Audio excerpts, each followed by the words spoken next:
Hello, everyone, and welcome to the Product Pricing Strategy webinar for the National Educational Cycle of ISEC in Finland.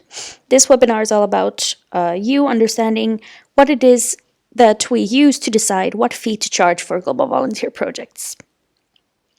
So, delivering this video, there are me, Camilla Bergman, I'm MCVP Outgoing Global Volunteer, and my colleague Dinja Uotila, who is MCVP Finance and Legalities for the term 1920. So, in this webinar, we're going to be discussing a variety of topics. So, we will be discussing what is a nonprofit, how organizations work in general, how our prices are decided for our projects, the impact of our products, transparency, so how we keep track of how our money is used, and communicating value, which is the most important thing. So, I hope you enjoy this video, and let's get started. So, how does NGO work in general? We are, as ISEC, we are not for profit, and not for profit means that we can have incomes from other sources than donations. For example, we can do some business-like operations also.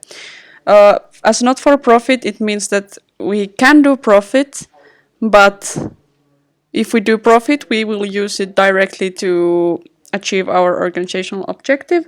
We will not distribute the profit directly for the owners of the organizations. So what is our objective as ISEC? So as ISEC, our objective is to develop these 4 leadership qualities through cross-cultural exchange. And for us, our focus product is Global Volunteer. So what do we actually need that we are able to deliver our purpose? So first, we need to be officially registered organization. We need to be part of international ISEC network, so we are able to use the global brand, the common platforms, and so on.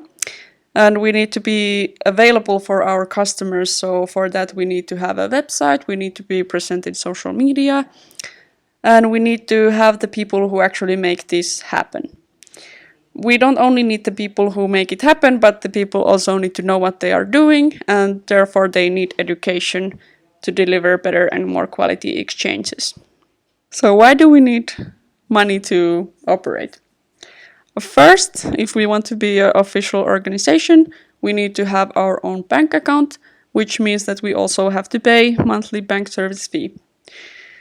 Also, we will have to have annual external audits. We need to pay annually legal registration fees because our boards change every year. And in order to educate our members, we need to be able to support them to go for conferences and other educational touchpoints. To be able to be available for our customers, we need to invest in marketing, and we need to have our own website so they can find us. And there might be other volunteer assisting expenses, for example, outgoing preparation seminar, incoming preparation seminar, pickups, and so on. So how our prices are actually decided? There are several things that you need to take under considerations when deciding a price, and one of them is purchasing power parity, which means that it helps unify the value of currency rates between countries. There's Human Development Index. We have to consider local reality, global comparison, so that we have to consider that the same experiences, has the same value in different countries. And we have to think about from the sustainability perspective. So let's take an example. Let's imagine that there's a local committee which has the following expenses.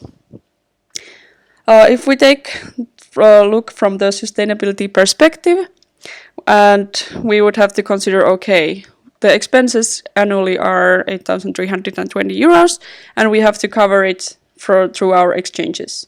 The goal is to cover 40% of these expenses with the income of, for example, outgoing exchanges.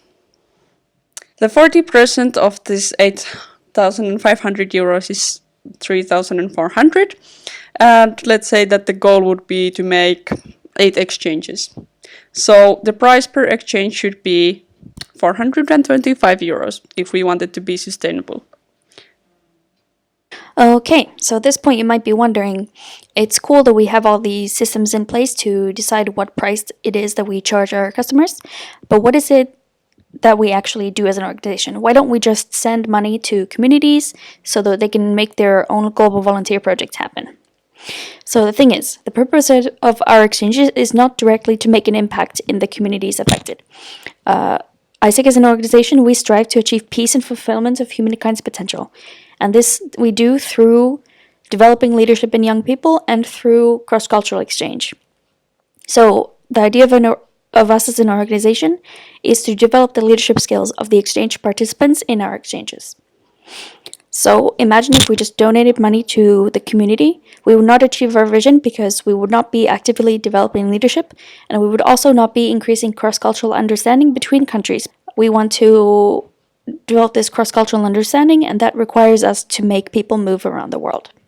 Tinia already mentioned some different ways that we make sure that we are transparent as an organization. For example, we have these audits because we need to have systems in place to make sure that our funds are being spent correctly. That is why every one of our local committees in Finland has a local committee president, finance and legalities, for example. That it's not the vice president outgoing exchange who is paying the bills or anything. They have a separate person for this to make sure everything is going as planned.